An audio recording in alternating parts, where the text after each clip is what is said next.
असुन आओ पिरा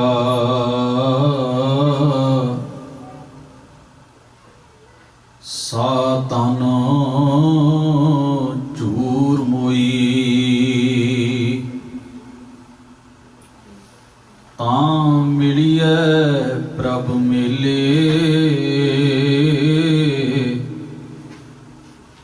दूजे पाए खोई असुन आओ पिरा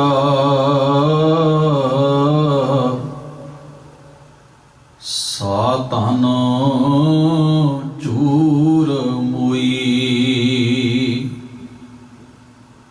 तां मिलिए प्रभ मेले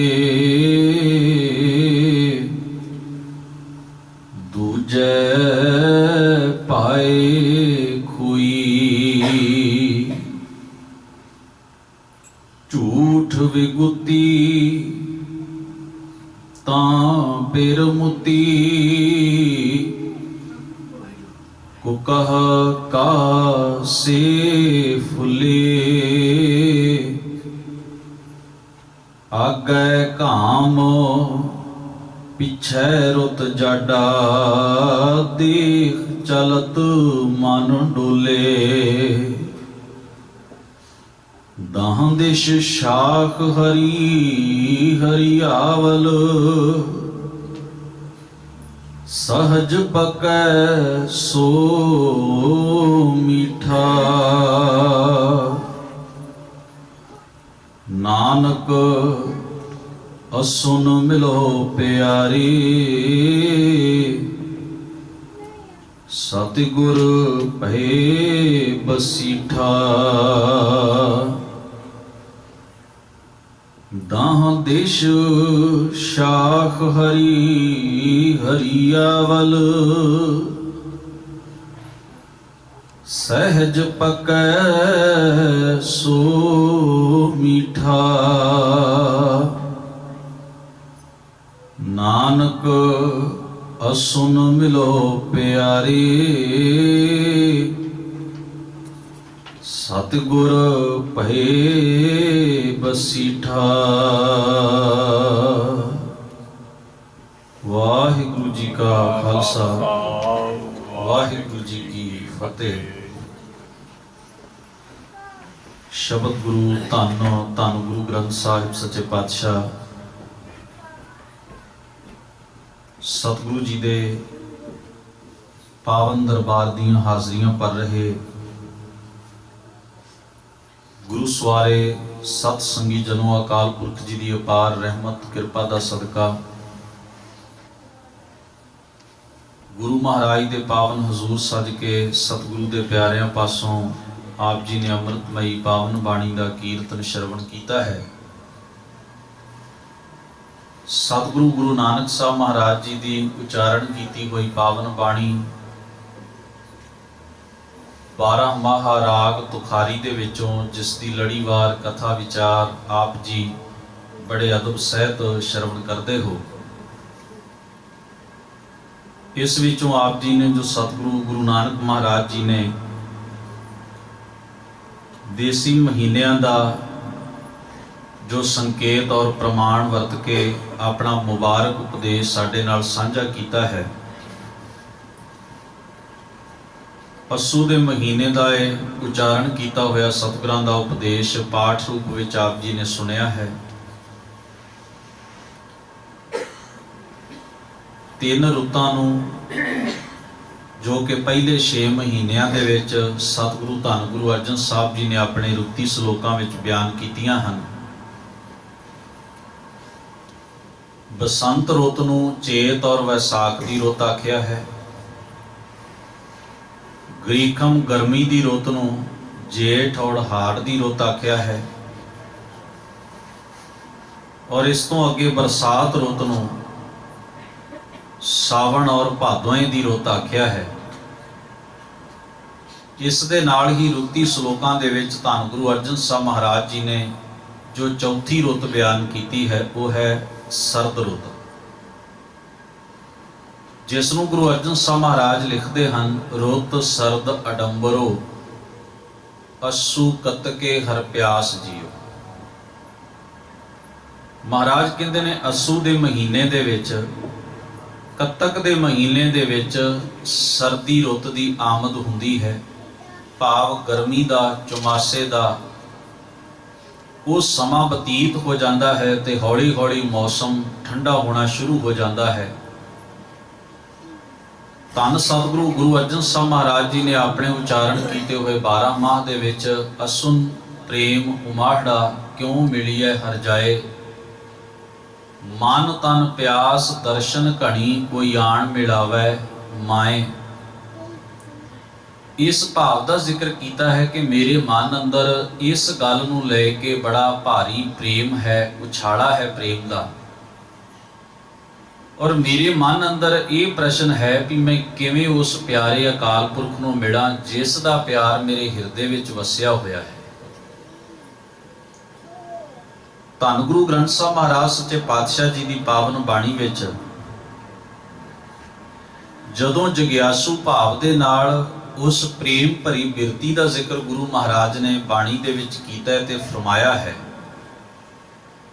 ਜਿਹੜਿਆਂ ਦੇ ਮਨ ਅੰਦਰ ਇਹ ਜਗਿਆਸਾ, ਇਹ ਭੁੱਖ ਪੈਦਾ ਹੋ ਜਾਂਦੀ ਉਸ ਕਰਤੇ ਦੇ ਪ੍ਰਤੀ, ਜਿਨ੍ਹਾਂ ਦੇ ਅੰਦਰ ਮੁਹੱਬਤ ਤੇ ਪਿਆਰ ਤੇ ਲਗਨ ਉਪਜਦੀ ਹੈ, ਉਹ ਜੀਵ ਕੇਵਲ ਉਸ ਕਰਤੇ ਦੇ ਗੁਣਾਂ ਨੂੰ ਪਿਆਰ ਕਰਦੇ ਹਨ, ਉਸ ਨੂੰ ਚਾਹੁੰਦੇ ਹਨ। ਉਹਨਾਂ ਦਾ ਦੂਜੇ ਭਾਵ ਵਾਲਾ ਪਿਆਰ ਹਮੇਸ਼ਾ ਵਾਸਤੇ ਮਿਟ ਜਾਂਦਾ ਹੈ। ਜਿਵੇਂ ਦੁਨੀਆ ਦਾ ਕੋਈ ਵੀ ਇੱਕ ਰਿਸ਼ਤਾ ਹੈ, ਉਸ ਰਿਸ਼ਤੇ ਨੂੰ ਨਿਭਾਉਣ ਵਾਸਤੇ ਜਿੱਥੇ ਸਾਨੂੰ ਕੁਝ ਅਸੂਲ ਧਾਰਨ ਕਰਨੇ ਪੈਂਦੇ ਹਨ, ਕੁਝ ਨਿਯਮ ਹਨ ਹਰ ਇੱਕ ਰਿਸ਼ਤੇ ਦੇ, ਔਰ ਕੁਝ ਫਰਜ਼ ਹਨ ਜਿਹੜੇ ਹਰ ਇੱਕ ਰਿਸ਼ਤੇ ਮੁਤਾਬਕ ਸਾਨੂੰ ਨਿਭਾਉਣੇ ਚਾਹੀਦੇ ਨੇ ਔਰ ਅਸੀਂ ਨਿਭਾਉਣ ਦੀ ਕੋਸ਼ਿਸ਼ ਕਰਦੇ ਹਾਂ। ਉੱਥੇ ਇੱਕ ਵੱਡੀ ਚੀਜ਼ ਹੈ ਕਿ ਉਸ ਰਿਸ਼ਤੇ ਨੂੰ ਨਿਭਾਇਆ ਤਾਂ ਜਾ ਸਕਦਾ ਹੈ, ਉਹਦੇ ਫਰਜ਼ ਤਾਂ ਪੂਰੇ ਹੋਣਗੇ, ਉਹਨਾਂ ਰਿਸ਼ਤਿਆਂ ਦਾ ਅਸੂਲ ਵੀ ਮਨੁੱਖ ਤਾਂ ਪਾਲੇਗਾ ਜੋ ਉਸ ਰਿਸ਼ਤੇ ਵਿੱਚ ਮੁਹੱਬਤ ਹੈ, ਪਿਆਰ ਹੈ।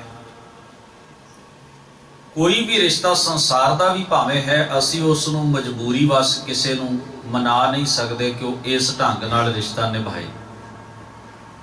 ਜਿਸ ਮਨੁੱਖ ਨੂੰ ਅਸੀਂ ਬਾਰ-ਬਾਰ ਮਜਬੂਰ ਕਰਦੇ ਰਹਾਂਗੇ, ਹੋ ਸਕਦਾ ਹੈ ਉਹ ਸਾਡੇ ਪ੍ਰੈਸ਼ਰ ਅਧੀਨ ਜਾਂ ਸਾਡੇ ਮਜਬੂਰ ਕਰਨ ਉੱਤੇ ਥੋੜਾ ਸਮਾਂ ਉਸ ਰਿਸ਼ਤੇ ਨੂੰ ਨਿਭਾਉਣ ਦੀ ਕੋਸ਼ਿਸ਼ ਕਰਦਾ ਰਹੇ, ਪਰ ਅਖੀਰ ਨਾ ਅਖੀਰ ਕੀ ਹੋਏਗਾ ਕਿ ਕਿਤੇ ਨਾ ਕਿਤੇ ਉਹ ਡਾਵਾਂਡੋਲ ਹੋਏਗਾ।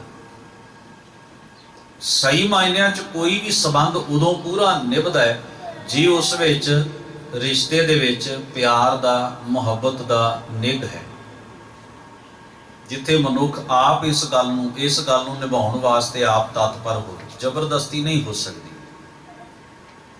ਇਸੇ ਤਰ੍ਹਾਂ ਜਦੋਂ ਧੰਨ ਗੁਰੂ ਗ੍ਰੰਥ ਸਾਹਿਬ ਮਹਾਰਾਜ ਉਸ ਅਕਾਲ ਪੁਰਖ ਨਾਲ, ਰੱਬ ਨਾਲ, ਇਸ ਮਨੁੱਖ ਦੀ, ਜੀਵ ਦੀ ਮਾਨਸਿਕ ਸੰਬੰਧਾਂ ਦੀ ਗੱਲ ਕਰਦੇ ਹਨ, ਤਾਂ ਉੱਥੇ ਵੀ ਹਜ਼ੂਰ ਆਖਦੇ ਨੇ, ਜਿੰਨੇ ਕੁ ਅਸੀਂ ਸੰਸਾਰ ਦੇ ਅੰਦਰ ਜ਼ਬਰਦਸਤੀ, ਭਾਵੁਕ ਹੋ ਕੇ, ਮਜਬੂਰੀ ਨਾਲ, ਦੇਖਾ ਦੇਖੀ, ਜਿੰਨਾ ਕੁ ਅਸੀਂ ਧਰਮ ਦੇ, ਰੱਬ ਦੇ, ਗੁਰੂ ਦੇ ਨੇੜੇ ਹੋਣ ਦੀ ਕੋਸ਼ਿਸ਼ ਕਰਦੇ ਹਾਂ, ਸਾਡਾ ਮਨ ਬੜੀ ਛੇਤੀ ਅੱਕ ਵੀ ਜਾਂਦਾ ਹੈ ਤੇ ਉਚਾਟ ਵੀ ਹੋ ਜਾਂਦਾ ਹੈ। ਕਾਰਨ ਜੋ ਸੰਬੰਧ ਅਸੀਂ ਗੁਰੂ ਨਾਲ ਜੋੜਿਆ ਹੋਇਆ ਹੈ, ਜੋ ਸੰਬੰਧ ਅਸੀਂ ਆਪਣਾ ਰੱਬ ਦੇ ਨਾਲ ਜੋੜਨ ਦੀ ਕੋਸ਼ਿਸ਼ ਕਰਦੇ ਹਾਂ, ਉਹ ਕੇਵਲ ਦੇਖਾ ਦੇਖੀ ਹੈ, ਮਜਬੂਰੀ ਵਿੱਚ ਹੈ, ਕੁਝ ਲਾਲਚ ਵਸ ਹੈ, ਕੁਝ ਡਰ ਭੈ ਕਰਕੇ ਹੈ।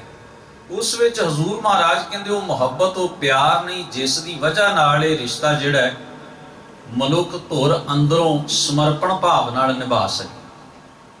ਤੇ ਇਸ ਨੂੰ ਮਹਾਰਾਜ ਧੰਨ ਗੁਰੂ ਗ੍ਰੰਥ ਸਾਹਿਬ ਜੀ ਦੀ ਬਾਣੀ ਦਾ ਆਪ ਜਿਸ ਵੇਲੇ ਆਸਾ ਕੀ ਵਾਰ ਦਾ ਕੀਰਤਨ ਪਾਠ ਸੁਣਦੇ ਹੋ, ਉਸ ਵਿੱਚ ਹਜ਼ੂਰ ਕਹਿੰਦੇ ਇਹ ਕਨੇਹੀ ਆਸ਼ਕੀ ਦੂਜਾ ਲੱਗਾ ਜਾਏ।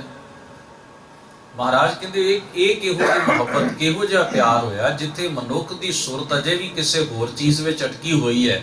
ਆਪਣੇ ਪਿਆਰੇ ਦੇ ਹੁਕਮ ਦੀ ਪਾਲਣਾ ਕਰਨ ਦੀ ਬਜਾਏ ਤੇ ਉਹਦੇ ਹੁਕਮ, ਉਹਦੇ ਪਿਆਰ, ਉਹਦੀ ਰਜ਼ਾ ਨੂੰ ਮਿੱਠਾ ਕਰਕੇ ਮੰਨਣ ਦੀ ਬਜਾਏ ਅਜੇ ਵੀ ਮਨੁੱਖ ਦੀ ਸੁਰਤ ਵਿੱਚ ਹੋਰ ਪਾਸੇ ਦੀ ਲਗਨ ਹੈ।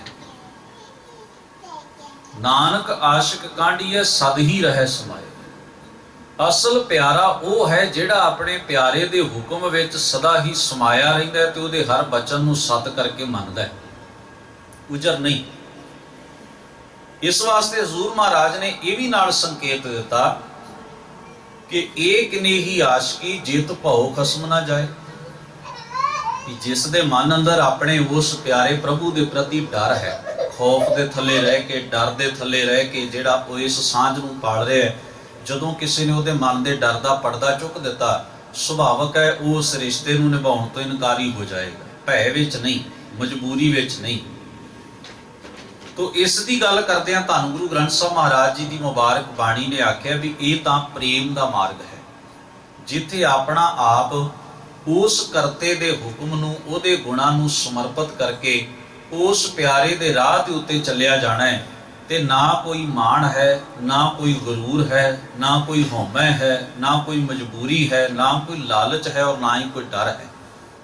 ਬਸ ਉਹਦੇ ਪਿਆਰ ਵਸ ਸਾਰਾ ਜੀਵਨ ਜਿਹੜਾ ਹੈ ਇਸੇ ਤਰ੍ਹਾਂ ਹੀ ਬਤੀਤ ਹੁੰਦਾ ਜਾਣਾ। ਇਸ ਨੂੰ ਆਖਿਆ ਗਿਆ ਹੈ ਪ੍ਰੇਮ ਦਾ ਉਮਾ ਮਨ ਵਿੱਚ ਪੈਦਾ ਹੋਣਾ, ਪ੍ਰੇਮ ਦਾ ਉਛਾਲਾ ਜੀਵਨ ਦੇ ਵਿੱਚ ਆਉਣਾ। ਔਰ ਜੋ ਅਸੀਂ ਗੁਰਮਤਿ ਤੇ ਸਿੱਖੀ ਦੇ ਮਾਰਗ ਦੀ ਗੱਲ ਜਿਸ ਵੇਲੇ ਕਰਦੇ ਹਾਂ ਇਸ ਭਾਵ ਨੂੰ ਸਮਝਣ ਲਈ, ਤਾਂ ਇਹ ਕੋਈ ਐਸਾ ਮਾਰਗ ਗੁਰੂ ਨਾਨਕ ਮਹਾਰਾਜ ਸੱਚੇ ਪਾਤਸ਼ਾਹ ਜੀ ਦੀ ਸੇਵਾ ਦੇ ਵਿੱਚ ਲੱਗੇ ਭਾਈ ਲਹਿਣਾ ਜੀ ਆ ਗਏ। ਕੋਈ ਗੁਰੂ ਮਹਾਰਾਜ ਨੇ ਉਹਨਾਂ ਨੂੰ ਮਜਬੂਰ ਨਹੀਂ ਸੀ ਕੀਤਾ। ਉਹਨਾਂ ਨੇ ਭਾਈ ਜੋਧ ਕੋਲੋਂ ਸ਼ਬਦ ਸੁਣਿਆ ਸਾਖੀਆਂ ਮੁਤਾਬਕ, ਤੇ ਉਹ ਸ਼ਬਦ ਉਪਦੇਸ਼ ਮਨ ਨੂੰ ਇੰਨਾ ਚੰਗਾ ਲੱਗਿਆ, ਅੰਤਰਾਤਮੇ ਵਿੱਚੋਂ ਇੱਕ ਆਵਾਜ਼ ਆਈ ਵੀ ਇਹ ਬਚਨ ਜੇਕਰ ਉਪਦੇਸ਼ ਮੰਨ ਲਿਆ ਜਾਏ ਤਾਂ ਇਸ ਉਪਦੇਸ਼ ਦੇ ਨਾਲ ਤੇਰਾ ਜੀਵਨ ਸਵਰ ਸਕਦਾ ਹੈ। ਤਾਂ ਗੁਰੂ ਨਾਨਕ ਮਹਾਰਾਜ ਸੱਚੇ ਪਾਤਸ਼ਾਹ ਦੀ ਹਜ਼ੂਰੀ ਵਿੱਚ ਆਏ। 7 ਕੁ ਸਾਲ ਇਤਿਹਾਸਕਾਰ ਕਹਿੰਦੇ ਨੇ ਵੀ ਮਹਾਰਾਜ ਗੁਰੂ ਨਾਨਕ ਸਾਹਿਬ ਦੀ ਸੇਵਾ, ਘਾਲਣਾ, ਕਮਾਈ ਕੀਤੀ ਔਰ ਉੱਥੇ ਰਹਿ ਕੇ ਗੁਰੂ ਦਾ ਹੁਕਮ ਮੰਨਿਆ। ਜੋ ਗੁਰੂ ਬਖਸ਼ਿਸ਼ ਤੇ ਦਾਤ ਦੇ ਰਿਹਾ ਸੀ ਉਸ ਨੂੰ ਉਹਨਾਂ ਨੇ ਗ੍ਰਹਿਣ ਕਰਨ ਦਾ ਯਤਨ ਕੀਤਾ। ਕਈ ਵਾਰ ਇਸ ਤਰ੍ਹਾਂ ਦੀਆਂ ਆਵਾਜ਼ਾਂ ਤੇ ਤਨਜਾਂ ਵੀ ਉਹਨਾਂ ਨੂੰ ਸੁਣਾਈ ਦਿੱਤੀਆਂ, ਜਿੱਥੇ ਗੁਰੂ ਮਹਾਰਾਜ ਉਹਨਾਂ ਨੂੰ ਕੋਈ ਹੁਕਮ ਮੰਨਣ ਲਈ ਕਹਿੰਦੇ ਤੇ ਉਹ ਹੁਕਮ ਮੰਨ ਕੇ ਉਸ ਨੂੰ ਪੂਰਾ ਕਰਕੇ ਬੜੇ ਪਿਆਰ ਸਹਿਤ ਸਤਿਗੁਰੂ ਦੇ ਹਜ਼ੂਰ ਫੇਰ ਆ ਖੜੇ ਹੁੰਦੇ। ਕਈ ਐਸੇ ਸੱਜਣ ਵੀ ਸਨ ਜਿਹੜੇ ਕਹਿੰਦੇ ਸਨ ਭਾਈ ਜੀ ਤੁਹਾਨੂੰ ਕਿਸੇ ਚੀਜ਼ ਦੀ ਕੋਈ ਘਾਟ ਨਹੀਂ। ਆਮ ਤੌਰ ਉਤੇ ਕੋਈ ਮਨੁੱਖ ਕਿਸੇ ਦੀ ਗੱਲ ਨੂੰ, ਕਿਸੇ ਦੀ ਮਰਜ਼ੀ ਨੂੰ ਤਾਂ ਮੰਨਦਾ ਵੀ ਉਹਦੇ ਵਿੱਚ ਸਵਾਰਥ ਹੋਵੇ ਜਾਂ ਉਹਦੇ ਵਿੱਚ ਉਹਨੂੰ ਕੋਈ ਡਰ ਹੋਵੇ, ਕੋਈ ਖਤਰਾ ਹੋਵੇ, ਤੇ ਤਾਂ ਅਸੀਂ ਡਰ ਦੀ ਵਜ੍ਹਾ ਕਰਕੇ ਜਾਂ ਕਿਸੇ ਲਾਲਚ ਦੀ ਵਜ੍ਹਾ ਕਰਕੇ ਕਿਸੇ ਦੇ ਹੁਕਮ ਅਧੀਨ ਚੱਲਦੇ ਹਾਂ। ਪਰ ਤੁਹਾਡੇ ਕੋਲ ਤਾਂ ਉਸ ਰੱਬ ਦਾ ਦਿੱਤਾ ਸਾਰਾ ਕੁਝ ਹੈ, ਘਰ ਹੈ, ਪਰਿਵਾਰ ਹੈ, ਕਿਰਤਕਾਰ ਹੈ, ਤੁਹਾਡਾ ਮਾਣ ਸਨਮਾਨ ਹੈ। ਇਹ ਸਾਰਾ ਕੁਝ ਹੁੰਦਿਆਂ ਹੋਇਆਂ ਵੀ ਤੁਸੀਂ ਗੁਰੂ ਨਾਨਕ ਮਹਾਰਾਜ ਦਾ ਹੁਕਮ ਮੰਨਦੇ ਹੋ।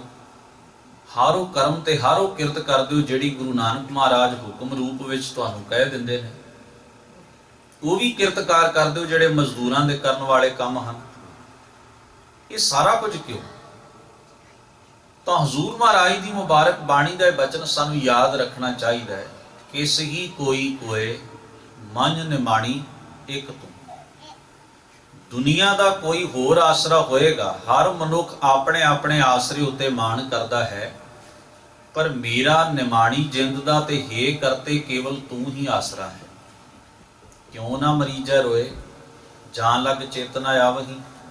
ਤੇਰੇ ਵਿਛੋੜੇ ਦੇ ਵਿੱਚ ਮੈਂ ਰੋ ਰੋ ਕੇ, ਕੁਰਲਾ ਕੇ, ਖੱਪ ਖੱਪ ਕੇ ਮਰ ਕਿਉਂ ਨਾ ਜਾਵਾਂ, ਜਦੋਂ ਤੂੰ ਮੇਰੇ ਹਿਰਦੇ ਚੋਂ ਵਿਸਰ ਜਾਏ ਤੇ ਵਿਛੋੜਾ ਮੈਨੂੰ ਖਾ ਕਿਉਂ ਨਾ ਜਾਏ। ਭਾਵ ਤੇਰੀ ਯਾਦ ਤੋਂ ਬਿਨਾਂ ਜੀਣਾ ਮੇਰੇ ਲਈ ਕਠਿਨ ਹੈ, ਔਖਾ ਹੈ। ਇਹ ਉਹ ਜੀਵਨ ਹੈ ਜਿਹੜਾ ਰੱਬੀ ਮਿਲਾਪ ਲਈ ਸਦਾ ਤਾਂਘਦਾ ਹੈ ਤੇ ਉਹਦੇ ਵਿਛੋੜੇ ਦੇ ਵਿੱਚ ਲੁੱਚ ਕੇ ਮਰਦਾ ਹੈ, ਜਿਸ ਨੂੰ ਸ਼ੇਖ ਫਰੀਦ ਸਾਹਿਬ ਨੇ ਇਵੇਂ ਬਿਆਨ ਕਰਦਿਆਂ ਕਿਹਾ, ਤਪ ਤਪ ਲੋਹੇ ਲੋਹੇ ਹਾਥ ਮਰੂਰੋਂ, ਬਾਵੜ ਹੋਈ ਸੋ ਸ਼ਹਿ ਲੋਰੋਂ। ਤੈ ਸ਼ਹਿ ਮਨ ਮੈਂ ਕੀਆ ਰੋਸ, ਮੁਝ ਅਵਗੁਣ ਸ਼ਹਿ ਨਾਹੀ ਦੋਸ਼।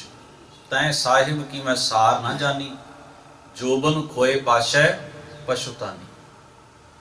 ਜਿਸ ਨੂੰ ਗਰੀਬ ਨਵਾਜ ਇਸ ਤਾਂਘ ਦਾ ਉਚੇਚਾ ਜ਼ਿਕਰ ਕਰਦਿਆਂ ਬਾਣੀ ਦੇ ਵਿੱਚ ਕਹਿੰਦੇ ਹਨ, ਕੋਈ ਆਣ ਮਿਲਾਵੇ ਮੇਰਾ ਪ੍ਰੀਤਮ ਪਿਆਰਾ, ਹਉ ਤਿਸ ਪਹਿ ਆਪ ਵਿੱਚ ਆਈ। ਜਿਹੜਾ ਮੈਨੂੰ ਉਸ ਕਰਤੇ ਦੀ ਯਾਦ ਨਾਲ ਜੋੜ ਦੇਵੇ, ਕਹਿੰਦੇ ਨੇ ਉਹ ਮਨੁੱਖ ਮੇਰੇ ਵਾਸਤੇ ਬਹੁਤ ਮਹੱਤਵਪੂਰਨ ਹੈ, ਸਤਿਕਾਰਯੋਗ ਹੈ। ਮੈਂ ਆਪਣਾ ਆਪ ਵੀ ਉਸ ਤੋਂ ਵੇਚ ਦਿਆਂ, ਕੁਰਬਾਨ ਕਰ ਦਿਆਂ। ਦਰਸ਼ਨ ਹਰ ਦੇਖਣ ਕਹਿ ਤਾਈ। ਇਸ ਨੂੰ ਮਹਾਰਾਜ ਕਹਿੰਦੇ ਨੇ ਕੋਈ ਆਨ ਸੁਣਾਵੇ ਹਰ ਕੀ ਹਰ ਗਾਲ। ਰੱਬ ਦੀ ਕੋਈ ਗੱਲ ਮੈਨੂੰ ਆ ਕੇ ਸੁਣਾਏ ਮੇਰੇ ਪਿਆਰੇ ਦਾ ਸੁਨੇਹਾ ਮੇਰੇ ਤੱਕ ਪਹੁੰਚਾਉਣ ਵਾਲਾ ਵੀ ਮੇਰੇ ਵਾਸਤੇ ਉਨਾ ਹੀ ਅਦਬ ਤੇ ਸਤਿਕਾਰ ਦਾ ਪਾਤਰ ਹੋਏਗਾ। ਕੋਈ ਜਨ ਹਰਸਿਓ ਦੇਵੈ ਜੋਰ, ਚਰਨ ਗਹੋਂ ਬਕੋਂ ਸ਼ੁਭ ਰਸਨਾ, ਦੀਜੈ ਪ੍ਰਾਨ ਅਕੋਰ। ਮੈਂ ਉਹਦੇ ਕਦਮ ਪੱਕ ਫੜ ਲਵਾਂ, ਚਰਨ ਗਹੋਂ ਬਕੋਂ ਸ਼ੁਭ ਰਸਨਾ, ਆਪਣੀ ਜ਼ੁਬਾਨ ਤੋਂ ਉਹਦੇ ਸਤਿਕਾਰ ਵਿੱਚ ਸ਼ਬਦ ਕਹਾਂ। ਦੀਜੈ ਪ੍ਰਾਨ ਅਕੋਰ, ਆਪਣੇ ਪ੍ਰਾਣਾਂ ਦੀ ਭੇਟਾ ਉਹਦੇ ਸਨਮੁਖ ਰੱਖਦੇ ਹਾਂ।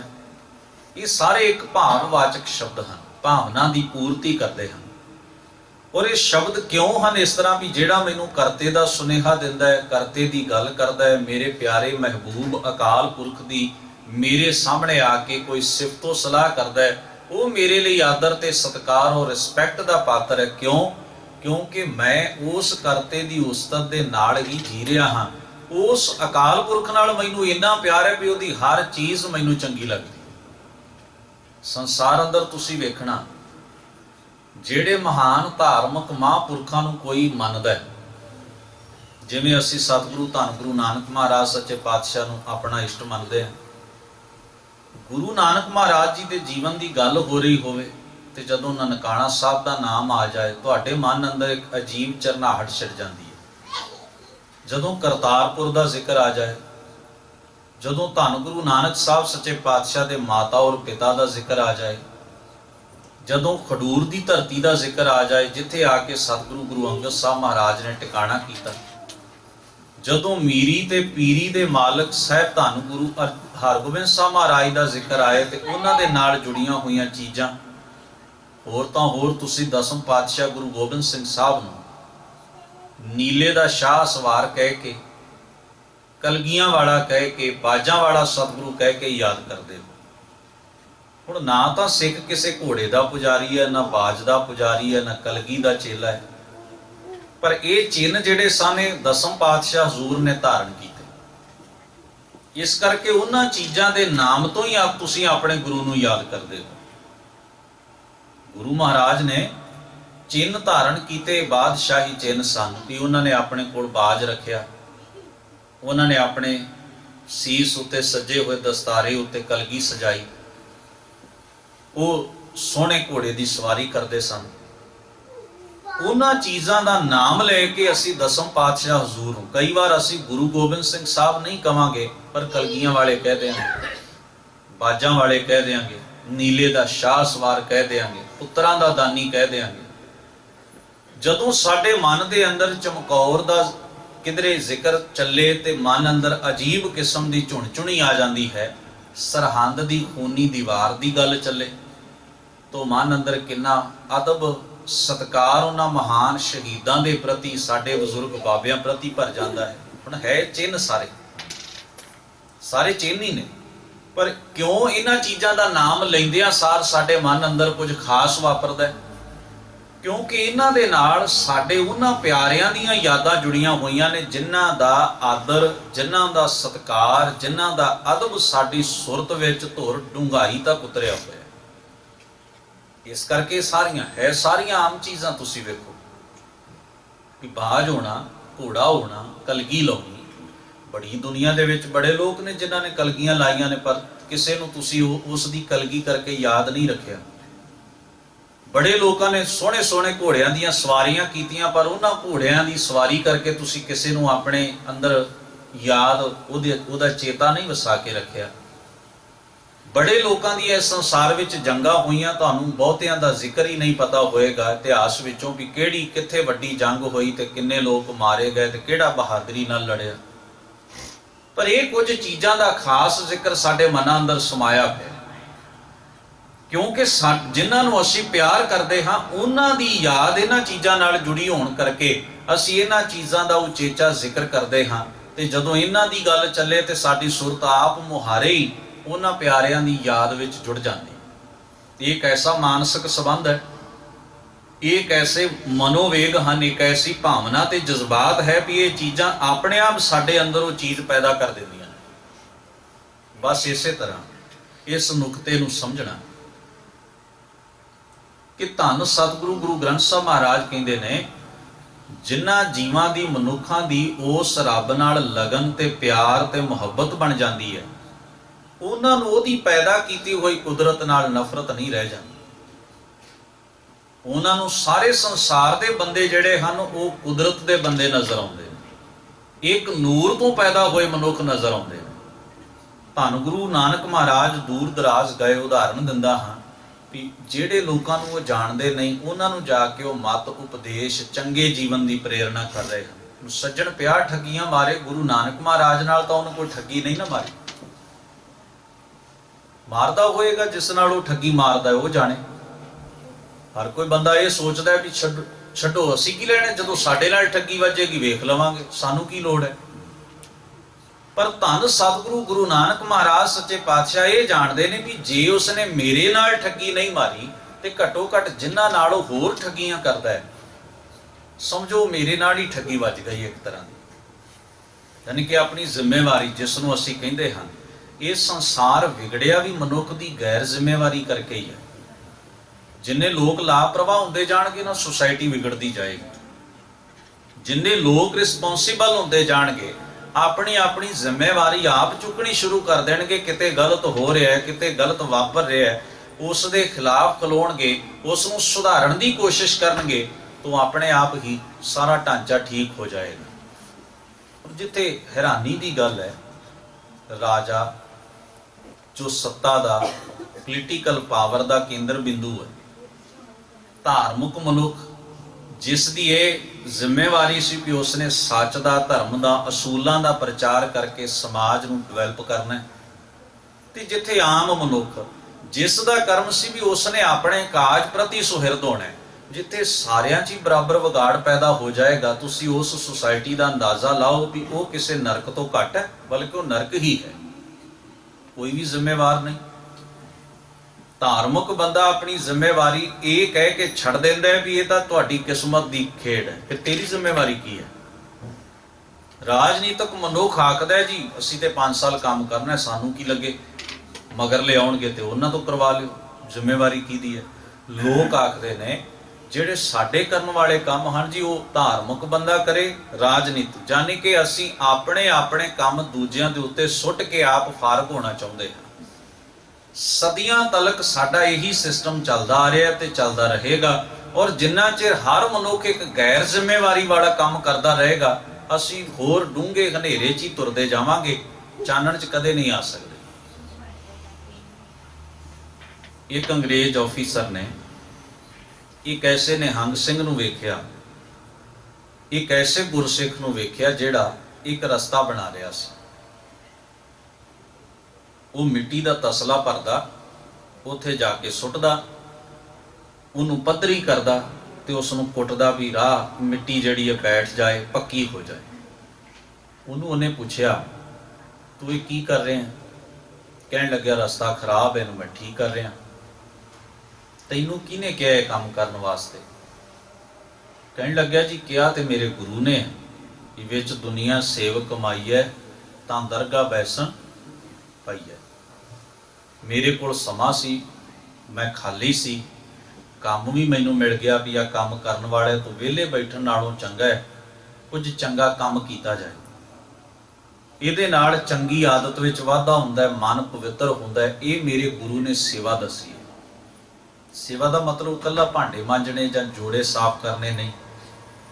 ਸੇਵਾ ਦਾ ਮਤਲਬ ਜੋ ਵੀ ਚੰਗਾ ਕਰਨ ਵਾਲਾ ਹੋਵੇ ਉਹ ਕਰੋ। ਅਗਰ ਕੋਈ ਚੰਗਾ ਕਰ ਰਿਹਾ ਤੇ ਉਸ ਨੂੰ ਚੰਗਾ ਆਖੋ, ਉਸ ਮਨੁੱਖ ਨੂੰ ਸ਼ਾਬਾਸ਼ ਦਿਓ, ਐਪਰੀਸ਼ੀਏਟ ਕਰੋ। ਤੁਸੀਂ ਆਪਣੀ ਜ਼ਬਾਨ ਨਾਲ ਵੀ ਬਹੁਤ ਕੁਝ ਕਰ ਸਕਦੇ ਹੋ। ਬਹੁਤ ਕੰਮ ਨੇ ਸੰਸਾਰ ਵਿੱਚ ਕਰਨ ਵਾਲੇ ਮਨੁੱਖ। ਇਹ ਨਾ ਸੋਚੇ ਵੀ ਸੇਵਾ ਨਹੀਂ ਲੱਭ ਰਹੀ। ਵੇਖਿਆ ਜਾਂਦਾ ਹੈ ਧਰਮ ਸਥਾਨਾਂ ਤੇ, ਖਾਸ ਤੌਰ ਤੇ ਵੱਡੇ ਧਰਮ ਸਥਾਨਾਂ ਤੇ ਜਾ ਕੇ ਲੋਕ ਇੱਕ ਇੱਕ ਚਮਚਾ ਮਾਂਜਣ ਵਾਸਤੇ ਲੜਦੇ ਹਨ, ਘੁਲਦੇ ਹਨ। ਮਨ ਵਿੱਚ ਸੋਚੀਦਾ ਇਹ ਸੋਚਦੇ ਨੇ ਵੀ ਇੱਥੇ ਕੀਤਾ ਹੋਇਆ ਕੰਮ ਹੀ ਰੱਬ ਨੂੰ ਦੱਸਣਾ, ਬਾਕੀ ਸਾਰੀ ਦੁਨੀਆ 'ਚ ਜੋ ਮਰਜ਼ੀ ਕਰੋ ਕਿਹੜਾ ਰੱਬ ਨੇ ਵੇਖਣਾ, ਕਿਉਂਕਿ ਰੱਬ ਰਹਿੰਦਾ ਹੀ ਇੱਥੇ। ਇਹ ਭਰਮ ਅੱਜ ਤੱਕ ਵੀ ਦੁਨੀਆ ਪਾਲੀ ਬੈਠੀ ਆਪਣੇ ਮਨ ਅੰਦਰ। ਜਿੱਥੇ ਉਹਨਾਂ ਨੂੰ ਮੌਕੇ ਮਿਲਦੇ ਹਨ ਉੱਥੇ ਉਹ ਕਰਨਾ ਨਹੀਂ ਚਾਹੁੰਦੇ। ਜਿੱਥੇ ਉਹਨਾਂ ਨੂੰ ਦਿਸ ਰਿਹਾ ਵੀ ਇੱਥੇ ਕੰਮ ਹੈ ਹੀ ਨਹੀਂ, ਸਾਰੇ ਕੰਮ ਡਿਊਟੀਆਂ ਸਾਰਿਆਂ ਨੇ ਸਾਂਭੀਆਂ ਹੋਈਆਂ ਨੇ, ਉੱਥੇ ਜ਼ਬਰਦਸਤੀ ਕਰਨਾ ਚਾਹੁੰਗੇ, ਪਰ ਜ਼ਰੂਰ ਕਰਨਾ ਚਾਹੁੰਗੇ ਉਹ, ਕਿਉਂਕਿ ਉਹਨਾਂ ਦੇ ਮਨ ਅੰਦਰ ਇਹ ਭੁਲੇਖਾ ਹੈ ਵੀ ਇਹ ਰੱਬ ਦੀ ਖਾਸ ਥਾਂ, ਤੇ ਇੱਥੇ ਰੱਬ ਨੇ ਤੇ ਗੁਰੂ ਨੇ ਸਾਨੂੰ ਸੇਵਾ ਕਰਦਿਆਂ ਜ਼ਿਆਦਾ ਵੇਖਣਾ। ਜੇ ਇੱਥੇ ਸੇਵਾ ਕਰ ਲਈ ਤੇ ਸਮਝੋ ਸਾਨੂੰ ਬਹੁਤ ਪੁੰਨ ਮਿਲੇਗਾ। ਪਰ ਮਾਫ ਕਰਨਾ ਹੈ ਤੇ ਭਰਮ ਵਿੱਚ ਜੀ ਰਹੇ ਆ ਨਾ। ਜਿਹੜੀ ਹੋਰ ਥਾਂ ਸੇਵਾ ਕਰਨ ਵਾਲੀ ਹੈ ਭਾਈ, ਉਹ ਕੌਣ ਕਰੇਗਾ? ਜੇ ਸਾਰੇ ਇੱਕੇ ਜਗ੍ਹਾ ਹੀ ਕੰਮ ਕਰਨਗੇ ਤੇ ਬਾਕੀ ਥਾਵਾਂ ਉਥੋਂ ਦੀ ਜ਼ਿੰਮੇਵਾਰੀ ਕਿਹਦੀ ਹੈ? ਉਹ ਕੰਮ ਕਿਹਨੇ ਕਰਨੇ ਨੇ? ਗੁਰੂ ਮਹਾਰਾਜ ਨੇ ਸਾਨੂੰ ਜੋ ਸੇਵਾ ਦਾ ਸੰਕਲਪ, ਉਹ ਕਿਸੇ ਇੱਕ ਦਾਇਰੇ 'ਚ ਨਹੀਂ ਦਿੱਤਾ ਕਿ ਵਿੱਚ ਦੁਨੀਆ ਸੇਵ ਕਮਾਈਐ ਤਾਂ ਦਰਗਾਹ ਬੈਸਣ ਪਾਈਐ। ਕਿ ਕਿਤੇ ਵੀ ਤੈਨੂੰ ਮਿਲ ਰਿਹਾ ਵੀ ਇਹ ਕੰਮ ਚੰਗਾ ਹੈ ਤੇ ਕਰਨਾ ਚਾਹੀਦਾ, ਤੂੰ ਉਸਨੂੰ ਕਰ ਛੱਡ। ਨਾ ਬਿਲੰਬ ਧਰਮਮ ਬਿਲੰਬ ਪਾਪਮ। ਉਹ ਕਹਿਣ ਲੱਗਿਆ ਜੀ ਸਮਾਂ ਮੇਰੇ ਕੋਲ ਵਿਹਲਾ ਸੀ, ਲੋਕ ਪਰੇਸ਼ਾਨ ਹੁੰਦੇ ਸਨ, ਰਸਤਾ ਖਰਾਬ ਸੀ, ਮੈਂ ਕਿਹਾ ਚਲੋ ਸਮਾਂ ਸਫਲਾ ਕਰਦੇ ਤਾਂ ਮੈਂ ਇਹ ਕੰਮ ਕਰਨ ਲੱਗ ਗਿਆ। ਤੈਨੂੰ ਕਿਹਾ ਕਿਨੇ? ਕਿਹਾ ਗੁਰੂ ਨੇ। ਮੈਂ ਕਿਸੇ ਦਾ ਮਜ਼ਦੂਰ ਨਹੀਂ, ਮੈਂ ਕੇਵਲ ਰੱਬ ਦਾ ਮਜ਼ਦੂਰ ਹਾਂ। ਉਹਦੀ ਮਜ਼ਦੂਰੀ ਕਰਦਾ ਹਾਂ, ਉਹਦੀ ਦੱਸੀ ਹੋਈ ਕਾਰ ਕਰਦਾ ਹਾਂ, ਉਹਦੇ ਮੁਤਾਬਕ ਚੱਲਦਾ ਹਾਂ। ਤੋ ਉਹਦੀ ਬਣਾਈ ਖਲਕਤ ਦੀ, ਮਨੁੱਖਤਾ ਦੀ ਸੇਵਾ ਕਰਨਾ, ਲੋੜਵੰਦ ਦੀ ਮਦਦ ਕਰਨਾ, ਇਹ ਮੇਰਾ ਧਰਮ ਹੈ, ਮੇਰਾ ਫਰਜ਼ ਹੈ। ਔਰ ਇਹ ਮੈਂ ਕਿਸੇ ਤੇ ਅਹਿਸਾਨ ਕਰਨ ਵਾਸਤੇ ਨਹੀਂ ਕਰਦਾ ਵੀ ਮੈਂ ਕਿਸੇ ਮਨੁੱਖ ਦੀ ਹੈਲਪ। ਵੇਖੋ ਇਹ ਬੜਾ ਵੱਡਾ ਅੰਤਰ ਹੈ ਇਸ ਗੱਲ ਵਿੱਚ ਵੀ ਚੰਗਾ ਕੰਮ ਕਰਨ ਤੋਂ ਬਾਅਦ ਗੁਰੂ ਨੇ ਜਿਹੜੀ ਅਗਲਾ ਸਟੈਪ ਕਿਹਾ ਵੀ ਆਪਣੇ ਮਨ ਅੰਦਰ ਉਸਤਤ ਦੀ, ਵਡਿਆਈ ਦੀ, ਵੀ ਮੇਰੀ ਰਿਸਪੈਕਟ ਹੋਏ, ਇਹ ਇੱਛਾ ਕੱਢ ਦੇ। ਜੇ ਤੂੰ ਰੱਬ ਦਾ ਸੇਵਕ ਹੈ, ਤੇਰੇ ਸਾਰੇ ਕੰਮ ਉਸ ਪਿਆਰੇ ਦੀ ਪ੍ਰਸੰਨਤਾ ਲਈ ਹਨ, ਤੇਰੇ ਸਾਰੇ ਦੇ ਸਾਰੇ ਕੰਮ ਉਸ ਪਿਆਰੇ ਮਹਿਬੂਬ ਵਾਸਤੇ ਹਨ ਜਿਹਦੀ ਖਲਕਤ ਸਾਜੀ ਹੋਈ, ਜਿਸ ਦੀ ਕੁਦਰਤ ਬਣਾਈ ਹੋਈ ਹੈ। ਜੇ ਮੈਂ ਪਹਿਲਾਂ ਉਦਾਹਰਨ ਦਿੱਤੀ ਹੈ ਨਾ ਵੀ ਤੁਸੀਂ ਉਹਨਾਂ ਸਾਰੀਆਂ ਚੀਜ਼ਾਂ ਨੂੰ ਯਾਦ ਰੱਖਦੇ ਹੋ ਜਿਹੜੀਆਂ ਸਾਡੇ ਪਿਆਰੇ ਸਤਿਗੁਰੂ ਔਰ ਬਜ਼ੁਰਗਾਂ ਦੇ ਨਾਲ ਕਿਸੇ ਨਾ ਕਿਸੇ ਢੰਗ ਨਾਲ ਇਤਿਹਾਸਕ ਜੀਵਨ ਯਾਤਰਾ ਦੇ ਤੌਰ ਉੱਤੇ ਜੁੜੀਆਂ ਹੋਈਆਂ ਨੇ। ਤੁਸੀਂ ਉਹਨਾਂ ਨੂੰ ਬੜੇ ਰਿਸਪੈਕਟ ਨਾਲ ਬੁਲਾਉਂਦੇ ਹੋ ਤੇ ਉਹਨਾਂ ਦਾ ਨਾਮ ਲੈਂਦੇ ਤੁਹਾਡੇ ਸਾਹਮਣੇ ਤੁਹਾਡੇ ਗੁਰੂ ਪਾਤਸ਼ਾਹਾਂ ਦੀ ਜੋ ਵਡਿਆਈ ਹੈ ਉਹ ਸਾਹਮਣੇ ਆ ਜਾਂਦੀ ਹੈ, ਮਨ 'ਚ ਆ ਜਾਂਦੀ ਹੈ। ਇਸੇ ਤਰ੍ਹਾਂ ਹੀ ਜਿਸ ਨੂੰ ਉਸ ਕਰਤੇ ਨਾਲ ਪਿਆਰ ਹੈ, ਉਹਦੀ ਖਲਕਤ ਨਾਲ ਨਫ਼ਰਤ ਕਦੇ ਨਹੀਂ ਕਰੇਗਾ। ਗੁਰੂ ਨਾਨਕ ਮਹਾਰਾਜ ਸੱਚੇ ਪਾਤਸ਼ਾਹ ਦਾ ਸੱਜਣ ਠੱਗ ਨਾਲ ਕੋਈ ਐਸਾ ਜੋੜ ਨਹੀਂ। ਬਸ ਉਹ ਗਏ, ਉਹਨਾਂ ਨੇ ਵੇਖਿਆ ਵੀ ਇੱਕ ਰੱਬ ਦਾ ਬੰਦਾ ਹਨੇਰੇ 'ਚ ਜੀ ਰਿਹਾ ਹੈ। ਕੋਸ਼ਿਸ਼ ਕਰ ਵੇਖੋ, ਜੇ ਚਾਨਣ ਵਿੱਚ ਆ ਗਿਆ ਇਹਦੀ ਜ਼ਿੰਦਗੀ ਤੇ ਬਦਲੇਗੀ, ਸੈਂਕੜੇ ਹੋਰ ਜੀਵਨ ਬਚ ਜਾਣਗੇ। ਜੇ 40 ਸਾਲ ਹੋਰ ਧਰਤੀ ਤੇ ਜਿਉਂਦਾ ਤੇ ਆਪਣੀ ਆਦਤ ਮੁਤਾਬਕ ਕਿੰਨਿਆਂ ਦਾ ਸ਼ਿਕਾਰ ਕਰੇਗਾ? ਸੋਚਣ ਵਾਲੀ ਗੱਲ ਹੈ। ਇਕੱਲੇ ਇੱਕ ਸੱਜਣ ਦੀ ਗੱਲ ਥੋੜ੍ਹਾ। ਜਿਹੜੇ ਹੋਰ ਸੈਂਕੜੇ ਰੱਬ ਦੇ ਬੰਦੇ ਸਮਾਜ ਵਿੱਚ, ਸੁਸਾਇਟੀ ਵਿੱਚ ਉਹਦੀ ਠੱਗੀ ਦਾ ਸ਼ਿਕਾਰ ਹੋਣਗੇ, ਉਹਨਾਂ ਜ਼ਿੰਦਗੀਆਂ ਦੀ ਜੋ ਤਬਾਹੀ ਹੋਏਗੀ ਉਹਨਾਂ ਨੂੰ ਤੁਸੀਂ ਕਾਊਂਟ ਕਰਕੇ ਵੇਖੋ ਉਹਦੇ ਨਾਲ, ਤੇ ਇਹ ਬੰਦਾ ਇੱਕ ਉਦਾਹਰਣ ਬਣ ਜਾਏਗਾ ਆਪਣੇ 40 ਸਾਲਾਂ ਦੇ ਵਿੱਚ। ਇੱਕ ਐਸਾ ਕਲਚਰ ਪੈਦਾ ਡਿਵੈਲਪ ਕਰਕੇ ਦੇ ਜਾਏਗਾ ਮਗਰ ਜਿਹੜਾ ਰੈਗੂਲਰ ਚੱਲਦਾ ਰਹੇਗਾ। ਇਸ ਠੱਗ ਨੇ ਕਈ ਹੋਰ ਠੱਗ ਅੱਗੇ ਪੈਦਾ ਕਰਨੇ ਹਨ। ਜੇ ਅਸੀਂ ਇਸ ਸੋਚ ਨਾਲ ਅੱਗੇ ਚੱਲ ਕੇ ਵੇਖੀਏ ਨਾ ਵੀ ਜਦੋਂ ਅਸੀਂ ਆਪਣੇ ਜੀਵਨ ਵਿੱਚ ਕਿਸੇ ਇੱਕ ਮਨੁੱਖ ਨੂੰ ਚੰਗੇ ਰਾਹ ਤੇ ਤੁਰਦਿਆਂ ਵੇਖਦੇ ਹਾਂ ਤੇ ਮਤ ਸੋਚੋ ਇਹ ਇਕੱਲਾ ਹੀ ਹੈ। ਜੇ ਉਹ 40 ਸਾਲ ਇਸ ਧਰਤੀ ਤੇ ਜਿਉਂਦਾ ਹੈ ਤੇ ਆਪਣੇ ਵਰਗੀਆਂ ਆਪਣੀ ਐਗਜ਼ੈਂਪਲ ਪੈਦਾ ਕਰਕੇ ਉਹ ਕਿੰਨੇ ਲੋਕਾਂ ਦੇ ਮਨਾਂ ਅੰਦਰ ਇਸ ਚੀਜ਼ ਦਾ ਬੀਜ ਪਾ ਜਾਂਦਾ ਹੈ ਵੀ ਇਹ ਚੰਗਾ ਕੰਮ ਸਾਨੂੰ ਕਰਨਾ ਚਾਹੀਦਾ। ਮੈਂ ਇੱਕ ਉਦਾਹਰਨ ਦਿੰਦਾ ਹਾਂ। ਭਗਤ ਪੂਰਨ ਸਿੰਘ ਜੀ ਸਾਡੇ ਵਿੱਚ ਬੜੇ ਪਰਉਪਕਾਰੀ ਗੁਰੂ ਕੇ ਸਿੱਖ ਹੋਏ। ਉਹਨਾਂ ਦੀ ਜੋ ਸੇਵਾ ਹੈ ਉਹ ਕਹਿਣ ਤੇ ਕਥਨ ਤੋਂ ਬਾਹਰ ਹੈ। ਉਹਨਾਂ ਦਾ ਕਰਮ, ਉਹਨਾਂ ਦਾ ਸਹੀ ਮਾਇਨਿਆਂ ਦੇ ਵਿੱਚ ਸਰਟੀਫਿਕੇਟ ਹੈ। ਸਾਡਾ ਜੋ ਵੀ ਅਸੀਂ ਕਹਿੰਦੇ ਹਾਂ ਉਹ ਤਾਂ ਕੇਵਲ ਉਹਨਾਂ ਦੇ ਕੰਮ ਨੂੰ ਵੇਖ ਕੇ, ਉਹਨਾਂ ਦੀ ਸ਼ਖਸੀਅਤ ਨੂੰ ਵੇਖ ਕੇ ਅਸੀਂ ਸ਼ਬਦ ਬੋਲਦੇ ਹਾਂ, ਪਰ ਉਹਨਾਂ ਦੀ ਭਾਰੀ ਸ਼ਖਸੀਅਤ ਸਾਡੇ ਸ਼ਬਦਾਂ ਦੀ ਮੁਤਾਜ ਨਹੀਂ। ਪਰ ਮੈਂ ਇੱਕ ਉਦਾਹਰਨ ਦਿੰਦਾ ਹਾਂ। ਜਿੰਨਾ ਪੈਸਾ, ਜਿੰਨਾ ਵਕਤ ਲੋਕਾਂ ਨੇ ਉਹਨਾਂ ਦੇ ਕਹੇ, ਉਹਨਾਂ ਨੂੰ ਵੱਲ ਵੇਖ ਕੇ ਫੋਰ ਐਗਜ਼ਾਮਪਲ ਵੀ ਇਹ ਮਨੁੱਖ ਸਾਡੇ ਸਾਹਮਣੇ ਉਹ ਮਨੁੱਖ ਹੈ ਜਿਹੜਾ ਉਹਨਾਂ ਲੋਕਾਂ ਦੀ ਸੰਭਾਲ ਕਰ ਰਿਹਾ ਜਿਨ੍ਹਾਂ ਦੀ ਸੰਭਾਲ ਉਹਨਾਂ ਦੇ ਪਰਿਵਾਰ ਵਾਲੇ ਵੀ ਨਹੀਂ ਕਰਦੇ। ਕਿੰਨੇ ਲੋਕਾਂ ਨੇ ਆਪਣੀ ਜ਼ਿੰਦਗੀ ਦਾ ਵਕਤ ਕੱਢਿਆ ਉਸ ਮਹਾਨ ਸ਼ਖਸੀਅਤ ਦੇ ਨਾਲ ਕੰਮ ਕਰਨ ਵਾਸਤੇ। ਕਿਸੇ ਕੋਲ 2-4 ਘੰਟੇ, ਕਿਸੇ ਕੋਲ ਹਫ਼ਤੇ ਵਿੱਚ 1 ਦਿਨ, ਕਿਸੇ ਕੋਲ 2-4 ਮਿੰਟ ਸਨ, ਉਹਨੇ ਉਹਦੀ ਹੈਲਪ ਕੀਤੀ। ਜੇ ਉਹ ਸਮਾਂ ਇਸ ਪਾਸੇ ਨਾ ਲੱਗਦਾ ਤਾਂ ਉਹ ਕਿੱਥੇ ਲਾਉਂਦੇ? ਤੁਸੀਂ ਸੋਚ ਕੇ ਵੇਖੋ, ਕਿੱਥੇ ਲਾਉਂਦੇ? ਜਿੰਨਾ ਪੈਸਾ ਆਪਣੀ ਮਿਹਨਤ ਦਾ ਲੋਕਾਂ ਨੇ ਉਹਨਾਂ ਦੇ ਕੰਮ ਨੂੰ ਵਧਾਉਣ ਵਾਸਤੇ ਦਿੱਤਾ ਵੀ ਹੋਣਾ ਚਾਹੀਦਾ। ਕਿਸੇ ਨੇ ਆਪਣੀ ਕਿਰਤ ਵਿੱਚੋਂ 2 ਪੈਸੇ ਦਿੱਤੇ, ਕਿਸੇ ਨੇ 4 ਪੈਸੇ ਦਿੱਤੇ। ਜੋ ਪੈਸਾ ਇੱਧਰ ਨੂੰ ਲੱਗਦਾ ਤੇ ਉਹ ਕਿੱਥੇ ਲੱਗਦਾ? ਨਿੱਜ ਦੀ ਐਸ਼ ਵਾਸਤੇ ਲੱਗਦਾ। ਆਮ ਤੌਰ ਤੇ ਬੰਦਾ ਜਿਹੜੀ ਐਸ਼ ਪ੍ਰਸਤੀ ਕਰਦਾ ਜਾਂ ਫਜ਼ੂਲ ਖਰਚੀ ਕਰਦਾ ਉਹਦੇ ਤੇ ਹੀ ਲੱਗਦਾ ਨਾ। ਇੱਕ ਦਿਸ਼ਾ ਮਿਲ ਗਈ। ਇੱਕ ਮਨੁੱਖ ਨੇ ਸੈਂਕੜੇ ਹਜ਼ਾਰਾਂ ਲੋਕਾਂ ਦੇ ਜੀਵਨ ਦੇ ਥੋੜੇ ਥੋੜੇ ਸਮੇਂ ਨੂੰ ਚੰਗੇ ਪਾਸੇ ਵੱਲ ਮੋੜ ਦਿੱਤਾ। ਹਜ਼ਾਰਾਂ ਲੋਕਾਂ ਦੇ ਥੋੜੀ ਥੋੜੀ ਕਿਰਤ ਵਿੱਚੋਂ ਥੋੜੇ ਥੋੜੇ ਪੈਸੇ ਨੂੰ, ਜਿਹੜਾ ਕਿ ਉਹਨਾਂ ਨੇ ਨਿੱਜੀ ਐਸ਼ ਪ੍ਰਸਤੀ ਤੇ ਖਰਚ ਕਰਕੇ ਵਿਹਲੜ ਜਮਾਤ ਪੈਦਾ ਕਰਨੀ ਹੈ, ਜਾਂ ਵਹਿਮ ਭਰਮ ਵਸ ਕਿਸੇ ਦੇ ਅੱਗੇ ਪੂਜਾ ਕਰ ਆਉਂਦੇ, ਮੱਥੇ ਟੇਕ ਆਉਂਦੇ, ਜਾਂ ਕੋਈ ਮੜੀਆਂ ਕਬਰਾਂ ਬਣਾ ਲੈਂਦੇ, ਇਹੋ ਹੀ ਹੁੰਦਾ ਨਾ। ਉਹ ਸਾਰੇ ਦੀ ਸਾਰੀ ਕਿਰਤ ਦੀ ਕਮਾਈ ਜਿਹੜੀ ਹੈ ਉਹ ਸਾਰੀ ਦੀ ਸਾਰੀ ਇੱਕ ਚੰਗੇ ਪਾਸ ਉਹਨਾਂ ਲੋਕਾਂ ਦੀ ਸੰਭਾਲ ਵੱਲ ਲੱਗ ਗਈ। ਤੋ ਇਹ ਮਤ ਸੋਚੋ ਵੀ ਭਗਤ ਪੂਰਨ ਸਿੰਘ ਨੇ ਇਕੱਲੇ ਨੇ ਕੋਈ ਕੰਮ ਕੀਤਾ। ਉਸਨੇ ਤੁਹਾਡੇ ਸਾਹਮਣੇ ਇੱਕ ਉਦਾਹਰਣ ਰੱਖੀ ਤੇ ਤੁਹਾਨੂੰ ਰਾਹ ਦੇ ਦਿੱਤਾ ਵੀ ਸਮੇਂ ਨੂੰ ਤੇ ਆਪਣੀ ਕਮਾਈ ਨੂੰ ਸਫਲਿਆਂ ਕਰਨ ਦਾ ਆ ਵੀ ਇੱਕ ਤਰੀਕਾ ਹੈ। ਜੇ ਤੁਸੀਂ ਉਹਨਾਂ ਨੂੰ ਵਿੱਚ ਕਾਊਂਟ ਕਰ ਲਓ, ਉਹਨਾਂ ਸਾਰੀਆਂ ਚੀਜ਼ਾਂ ਨੂੰ ਵੀ ਤੁਸੀਂ ਵਿੱਚ ਗਿਣਨਾ ਸ਼ੁਰੂ ਕਰੋ, ਤਾਂ ਉਸ ਮਨੁੱਖ ਦੀ ਸ਼ਖਸੀਅਤ ਹੋਰ ਵੀ ਜ਼ਿਆਦਾ ਮਹਾਨ ਹੋ ਜਾਂਦੀ ਹੈ। ਉਹ ਆਪ ਤੇ ਚੰਗਾ ਹੈ ਹੀ ਹੈ, ਪਰ ਉਸਨੇ ਚੰਗਿਆਈ ਦਾ ਇੱਕ ਰਸਤਾ ਦੇ ਕੇ ਲੋਕਾਂ ਨੂੰ ਉਸ ਰਸਤੇ ਦੇ ਉੱਤੇ ਤੁਰਨ ਵਾਸਤੇ ਹੁਲਾਰਾ ਵੀ ਦੇ ਦਿੱਤਾ ਤੇ ਇਹ ਵੀ ਐਗਜ਼ਾਮਪਲ ਪੈਦਾ ਕਰ ਦਿੱਤੀ ਵੀ ਆਪਣੀ ਕਿਰਤ ਨੂੰ, ਕਮਾਈ ਨੂੰ ਸਫਲਿਆਂ ਕਰਨ ਦਾ ਆ ਵੀ ਇੱਕ ਤਰੀਕਾ ਹੈ, ਆ ਵੀ ਇੱਕ ਢੰਗ ਹੈ। ਐਸੀਆਂ ਹੋਰ ਬਹੁਤ ਸਾਰੀਆਂ ਉਦਾਹਰਨਾਂ ਲਈਆਂ ਜਾ ਸਕਦੀਆਂ ਹਨ। ਇਸ ਨੂੰ ਆਖਦੇ ਨੇ ਵੀ ਜ਼ਿੰਮੇਵਾਰੀ ਜਿਹੜੀ ਸਾਰੇ ਸਮਾਜ ਨੇ ਰਲ ਕੇ ਜ਼ਿੰਮੇਵਾਰੀ ਨਹੀਂ ਸਮਝੀ, ਇੱਕ ਮਨੁੱਖ ਨੇ ਸਮਝੀ ਔਰ ਦੂਸਰਿਆਂ ਨੂੰ ਉਸ ਜ਼ਿੰਮੇਵਾਰੀ ਦਾ ਅਹਿਸਾਸ ਕਰਾਇਆ, ਉਹਦਾ ਅਹਿਸਾਸ ਕਰਾਇਆ। ਵੱਡੀ ਗੱਲ ਸਭ ਤੋਂ ਜਿਹੜੀ ਮੈਂ ਕਹਿਣੀ ਚਾਹੁੰਦਾ ਵੀ ਮਨੁੱਖ ਦੇ ਜੀਵਨ ਦੀ ਕਦਰ ਕਰਨੀ, ਮਨੁੱਖ ਦੇ ਜੀਵਨ ਦੀ ਰਿਸਪੈਕਟ ਕਰਨੀ, ਵੀ ਜੋ ਮਨੁੱਖ ਕੁਦਰਤ ਨੇ ਬਣਾਇਆ ਹੈ, ਜੇ ਉਹ ਕਿਸੇ ਪੱਖੋਂ ਅਪਾਹਜ ਹੈ, ਲੋੜਵੰਦ ਹੈ, ਪਛੜ ਗਿਆ ਹੈ, ਬਾਕੀ ਸਾਰਿਆਂ ਵਰਗਾ ਉਹ ਨੋਰਮਲ ਨਹੀਂ, ਤਾਂ ਰੱਬ ਦੇ ਬੰਦੇ ਦੀ ਭਾਵੇਂ ਉਹ ਕਿਸੇ ਵੀ ਹਾਲਤ ਵਿੱਚ ਹੈ, ਮਨੁੱਖ ਦੇ ਜੀਵਨ ਦੀ ਰਿਸਪੈਕਟ ਕਰੇ, ਇਹਦੀ ਇੱਕ ਉੱਤਮ ਉਦਾਹਰਣ ਬਣ ਗਿਆ ਭਗਤ ਪੂਰਨ ਸਿੰਘ। ਨਹੀਂ ਤਾਂ ਲੋਕ ਕੀ ਸਮਝਦੇ, ਇਸ ਨੂੰ ਅਸੀਂ ਕੀ ਸਮਝੀਏ ਤਾਂ ਮਾਸ ਦਾ ਲੋਥੜਾ ਹੈ, ਨਾ ਬੋਲਦਾ ਹੈ, ਨਾ ਸੁਣਦਾ ਹੈ, ਨਾ ਉੱਠਦਾ ਹੈ, ਨਾ ਬਹਿੰਦਾ ਹੈ, ਨਾ ਆਪਣੇ ਸਰੀਰ ਦੀ ਲੋੜ ਪੂਰੀ ਕਰ ਕੱਖ ਵੀ ਨਹੀਂ, ਪਰ ਹੈ ਤਾਂ ਉਹ ਇੱਕ ਮਨੁੱਖ ਦੇ ਰੂਪ ਵਿੱਚ ਨਾ। ਨਹੀਂ ਤਾਂ ਇਸ ਤਰ੍ਹਾਂ ਰੁਲਦੀਆਂ ਜ਼ਿੰਦਗੀਆਂ ਇੱਥੇ ਤੇ ਚੰਗੇ ਭਲੇ ਮਨੁੱਖ ਦੀ ਦੂਸਰਾ ਮਨੁੱਖ ਰਿਸਪੈਕਟ ਨਹੀਂ ਕਰ ਰਿਹਾ। ਇਹ ਇੱਕ ਬੜੀ ਵੱਡੀ ਉਦਾਹਰਣ ਐਗਜ਼ਾਮਪਲ ਬਣ ਗਈ ਵੀ ਮਨੁੱਖ ਨੂੰ ਮਨੁੱਖ ਦੀ ਰਿਸਪੈਕਟ ਕਰਨੀ ਸਿਖਾਈ ਜਾਏ। ਇਹ ਬਹੁਤ ਵੱਡੀ ਗੱਲ ਹੈ ਔਰ ਧਰਮ ਦਾ ਇਹ ਸਭ ਤੋਂ ਜ਼ਰੂਰੀ ਅੰਗ, ਸਭ ਤੋਂ ਜ਼ਰੂਰੀ ਹਿੱਸਾ। ਸੋ ਕਰਤੇ ਨੂੰ ਜਿਹੜਾ ਪਿਆਰ ਕਰਦਾ ਉਹਦੀ ਕੁਦਰਤ ਨਾਲ ਕਦੇ ਨਫ਼ਰਤ ਨਹੀਂ ਕਰ ਸਕਦਾ। ਅਸੀਂ ਸਮਿਆਂ ਦੇ ਵਿਚਾਰ ਵਿੱਚ ਪੈਂਦੇ ਹਾਂ ਵੀ ਅੱਜ ਦਾ ਦਿਨ ਪਵਿੱਤਰ ਹੈ, ਕੱਲ ਦਾ ਦਿਨ ਅਪਵਿੱਤਰ ਹੈ।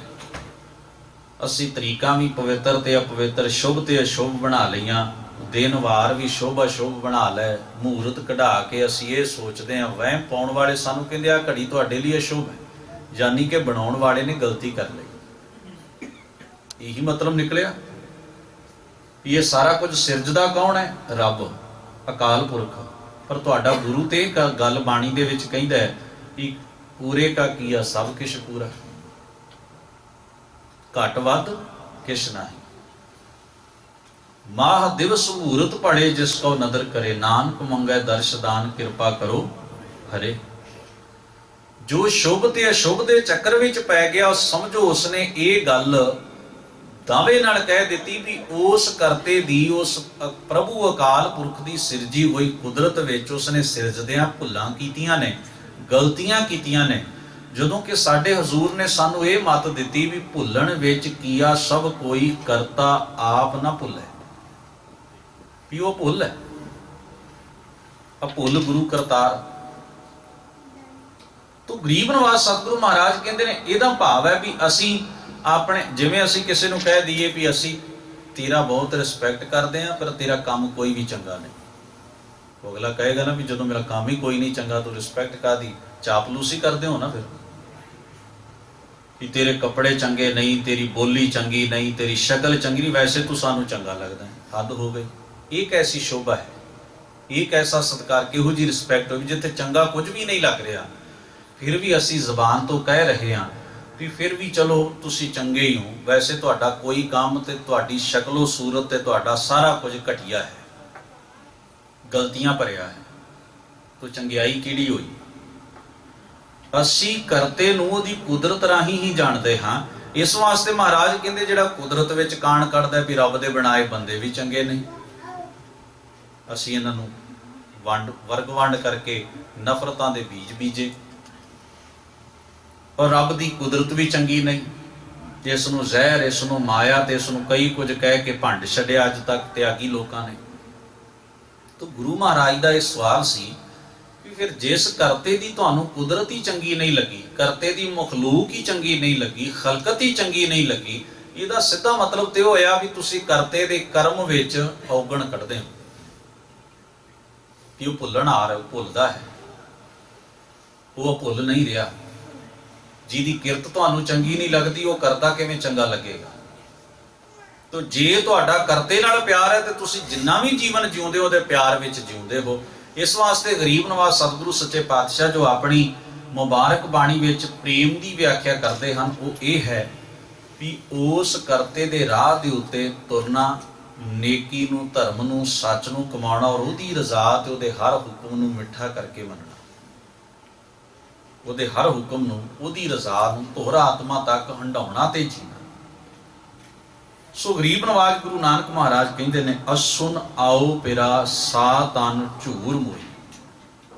ਅਸੂ ਦੇ ਮਹੀਨੇ ਦਾ ਉਪਦੇਸ਼ ਦਿੰਦਿਆਂ ਕਹਿੰਦੇ ਹਨ, ਹੇ ਮੇਰੇ ਮਾਲਕ, ਮੇਰੇ ਕੰਤ, ਮੇਰੇ ਪਿਆਰੇ, ਮੇਰੇ ਹਿਰਦੇ ਘਰ ਵਿੱਚ ਆ ਕੇ ਵਸ, ਤੇਰੀ ਯਾਦ ਸਦਾ ਹੀ ਮੇਰੇ ਅੰਦਰ ਵਸੀ ਰਹਿਣੀ ਚਾਹੀਦੀ ਹੈ।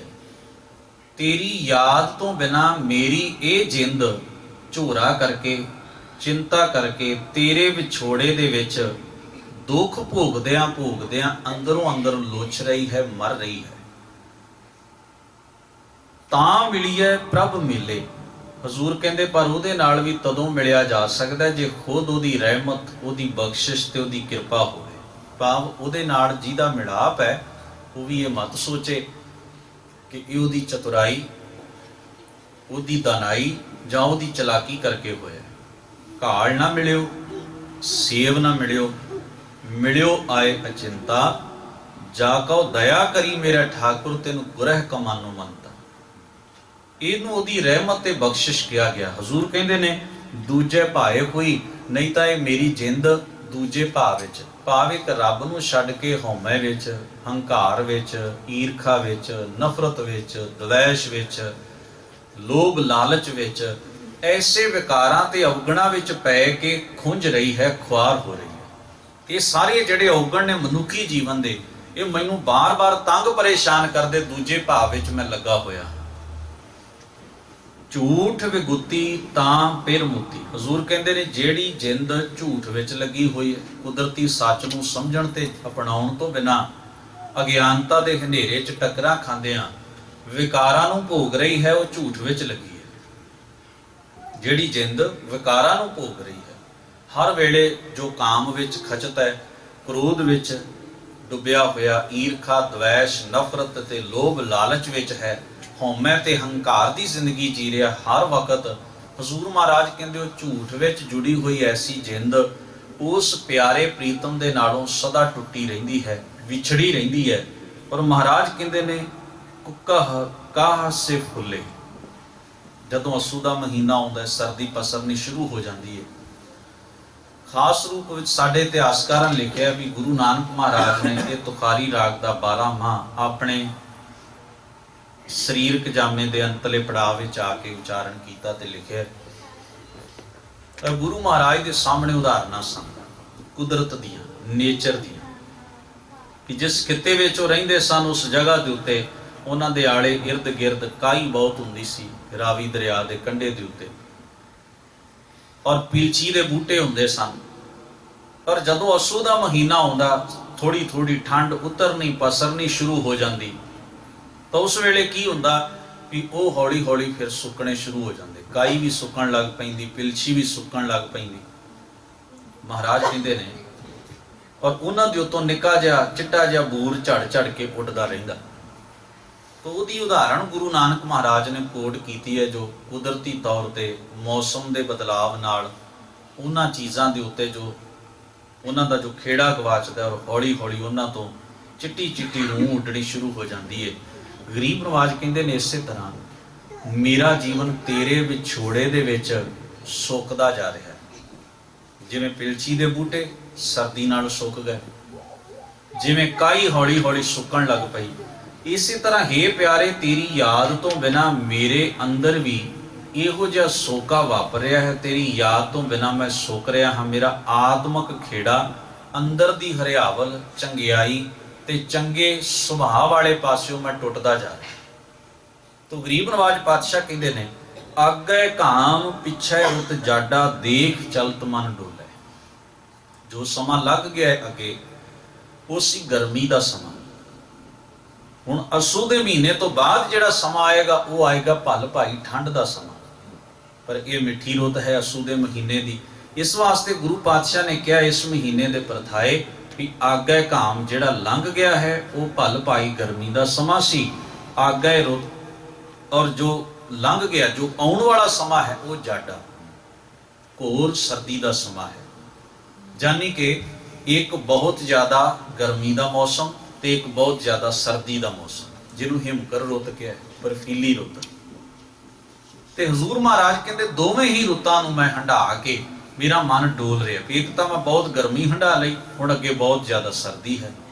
ਇਹਦਾ ਭਾਵ ਪਤਾ ਕੀ ਹੈ ਵੀ ਵਿਕਾਰਾਂ ਦੀ ਤਪਸ਼ ਨੇ ਮੇਰੇ ਅੰਦਰ ਸੜਾਂਦ ਪੈਦਾ ਕੀਤੀ ਹੋਈ। ਅੰਤਰਾਤਮਾ ਜੀਉ ਤਪਤ ਹੈ ਬਾਰੋ ਬਾਰ, ਤਪ ਤਪ ਖਪੈ ਬਹੁਤ ਬੇਕਾਰ, ਜੈ ਤਨ ਬਾਣੀ ਵਿਸਰ ਜਾਏ, ਜਿਉ ਪੱਕਾ ਰੋਗੀ ਵਿਰ ਲਾਏ। ਇੱਕ ਤਾਂ ਮਨ ਤਪ ਰਿਹਾ ਈਰਖਾ ਨਫ਼ਰਤ ਕ੍ਰੋਧੀ ਅੱਗ ਦੇ ਵਿੱਚ, ਔਰ ਦੂਜੇ ਪਾਸੇ ਬਹੁਤ ਜ਼ਿਆਦਾ ਠੰਡ ਵਿਆਪ ਰਹੀ ਹੈ। ਭਾਵ ਮੇਰੇ ਅੰਦਰ ਆਤਮਿਕ ਕਮਜ਼ੋਰੀ ਆ ਰਹੀ ਹੈ, ਮੇਰਾ ਆਤਮਾ ਕਮਜ਼ੋਰ ਹੋ ਰਿਹਾ ਹੈ, ਮੇਰੀ ਸੁਰਤ ਕਮਜ਼ੋਰ ਹੋ ਰਹੀ ਹੈ, ਮੇਰੇ ਅੰਦਰ ਦੇ ਚੰਗੇ ਗੁਣ ਘਟਦੇ ਘਟਦੇ ਮੇਰਾ ਆਤਮਿਕ ਬਲ ਘਟ ਗਿਆ। ਹੁਣ ਜਿਸ ਦੇ ਮਨ ਅੰਦਰ ਆਤਮ ਬਲ ਹੈ ਉਹ ਕਿਸੇ ਬੁਰਾਈ ਦਾ ਟਾਕਰਾ ਕਰਨ ਦੀ ਆਪਣੇ ਅੰਦਰ ਮਾਦਾ ਪੈਦਾ ਕਰ ਲੈਂਦਾ। ਕਿਸੇ ਝੂਠ ਦਾ ਸਾਹਮਣਾ ਕਰਨਾ, ਕਿਸੇ ਗੁਨਾਹ ਦਾ, ਪਾਪ ਦਾ ਵਿਰੋਧ ਕਰਨਾ, ਉਹਦੇ ਅੰਦਰ ਮਾਦਾ ਹੋ ਜਾਂਦਾ। ਜਿੱਥੇ ਮਾਦਾ ਹੀ ਮੁੱਕ ਜਾਏ ਨਾ ਉੱਥੇ ਬੰਦਾ ਝੂਠ ਅੱਗੇ ਸਿਰ ਸੁੱਟ ਲੈਂਦਾ, ਪਾਪ ਨੂੰ ਅਸੈਪਟ ਕਰ ਲੈਂਦਾ, ਔਗਣ ਨੂੰ ਕਬੂਲ ਕਰਕੇ ਕਹਿੰਦਾ ਕੋਈ ਗੱਲ ਨਹੀਂ। ਇਹ ਹੈ ਵੀ ਅੰਦਰ ਮਾਦਾ ਨਹੀਂ ਰਹਿ ਗਿਆ, ਸਪਿਰਿਟ ਨਹੀਂ ਰਹਿ ਗਈ। ਉਸ ਸਪਿਰਿਟ ਮਰਦੀ, ਉਸ ਨੂੰ ਕਹਿ ਕਮਜ਼ੋਰੀ ਵਿਆਪ ਰਹੀ ਹੈ। ਮਹਾਰਾਜ ਕਹਿੰਦੇ ਨੇ ਦੇਖ ਚਲਤ ਮਨ ਡੋਲੇ। ਇਹ ਸਾਰਾ ਚਲਤ ਵੇਖ ਕੇ ਮੇਰਾ ਮਨ ਡਾਵਾਂ ਡੋਲ ਹੈ। ਦਾਹ ਦਿਸ਼ ਸ਼ਾਖ ਹਰੀ ਹਰੀਆਵਲ ਸਹਿਜ ਪੱਕੈ ਸੋ ਮੀਠਾ। ਦਸੀ ਪਾਸੀ ਹਰ ਪਾਸੇ ਸ਼ਾਖਾਂ ਹਰੀਆਂ ਹਨ, ਔਰ ਜਿਹੜੀਆਂ ਹਰੀਆਂ ਸ਼ਾਖਾਂ ਦੇ ਉੱਤੇ ਫੁੱਲ ਪਏ ਹੋਏ ਹਨ, ਪੱਤੇ ਲੱਗੇ ਹੋਏ ਹਨ, ਉਹਨਾਂ ਨੂੰ ਹੌਲੀ ਹੌਲੀ ਹੌਲੀ ਹੌਲੀ ਫਲ ਪੈਣਗੇ, ਔਰ ਫਿਰ ਉਹ ਸਹਿਜ ਨਾਲੋਂ ਫਲ ਪੱਕ ਜਾਣਗੇ, ਮਿੱਠੇ ਹੋ ਜਾਣਗੇ। ਇਹ ਉਦਾਹਰਣ ਕੁਦਰਤ ਦੀ ਦੇ ਕੇ ਗੁਰੂ ਨਾਨਕ ਮਹਾਰਾਜ ਕਹਿੰਦੇ ਨੇ ਜਿਹੜੇ ਸਹਿਜ ਸਹਿਜ ਗੁਰੂ ਦੇ ਕਿਸੇ ਨਾ ਕਿਸੇ ਹੁਕਮ ਨੂੰ ਮੰਨਦੇ ਤੇ ਸ਼ਬਦ ਨੂੰ ਕਮਾਉਂਦੇ ਹਨ ਬੜੇ ਟਿਕਾ ਨਾਲ, ਔਰ ਰੱਬ ਦੇ ਰਾਹ ਦੇ ਉੱਤੇ ਤੁਰਦੇ ਨੇ, ਉਹਨਾਂ ਦੇ ਜੀਵਨ ਵਿੱਚ ਗੁਣ ਵਸਦੇ ਤੇ ਹੌਲੀ ਹੌਲੀ ਉਹ ਪੱਕੇ ਗੁਣਾਂ ਵਾਲੇ ਜੀਵਨ ਦੇ ਮਾਲਕ ਬਣ ਜਾਂਦੇ ਹਨ। ਮਿਠਾਸ ਆਤਮਿਕ ਤੌਰ ਤੇ ਉਹਨਾਂ ਦੇ ਵਿੱਚ ਆ ਜਾਂਦੀ, ਹਲੇਮੀ ਤੇ ਧੀਰਜ ਆ ਜਾਂਦਾ ਹੈ। ਨਾਨਕ ਅਸੁਨ ਮਿਲੋ ਪਿਆਰੇ, ਸਤਿਗੁਰੂ ਭਏ ਬਸੀਠਾ। ਸਤਿਗੁਰੂ ਕਹਿੰਦੇ ਨੇ ਹੇ ਨਾਨਕ ਮੈਂ ਬੇਨਤੀ ਕਰਦਾ ਹਾਂ ਅੱਸੂ ਦੇ ਮਹੀਨੇ ਦਾ ਉਪਦੇਸ਼ ਸਮਾਪਤ ਕਰਦਿਆਂ, ਹੇ ਮੇਰੇ ਪਿਆਰੇ ਮੇਰੇ ਹਿਰਦੇ ਘਰ ਵਿੱਚ ਆਓ, ਮੈਂ ਤੁਹਾਡਾ ਮਿਲਾਪ ਚਾਹੁੰਦਾ ਹਾਂ। ਗੁਰੂ ਰਹਿਮਤ ਕਰਦਾ ਹੈ, ਗੁਰੂ ਵਿਚੋਲਾ ਬਣ ਕੇ ਗੁਰੂ ਰਸਤਾ ਦਿੰਦਾ ਹੈ, ਜਿਸ ਰਸਤੇ ਤੇ ਤੁਰ ਕੇ ਉਸ ਪਿਆਰੇ ਕਰਤੇ ਪ੍ਰਭੂ ਨੂੰ ਮਿਲਿਆ ਜਾਂਦਾ ਹੈ। ਹਜ਼ੂਰ ਰਹਿਮਤ ਕਰਨ, ਹੋਈਆਂ ਭੁੱਲਾਂ ਚੁੱਕਾਂ ਦੀ ਸਤਿਗੁਰੂ ਜੀ ਖਿਮਾ ਬਖਸ਼ਿਸ਼ ਕਰਨ। ਸਭਨਾਂ ਦਾ ਧੰਨਵਾਦ। ਅਦਬ ਸਹਿਤ ਗੁਰੂ ਫਤਿਹ ਨਾਲ ਸਾਂਝ ਬਣਾਓ। ਵਾਹਿਗੁਰੂ ਜੀ ਕਾ ਖਾਲਸਾ, ਵਾਹਿਗੁਰੂ ਜੀ ਕੀ ਫਤਿਹ।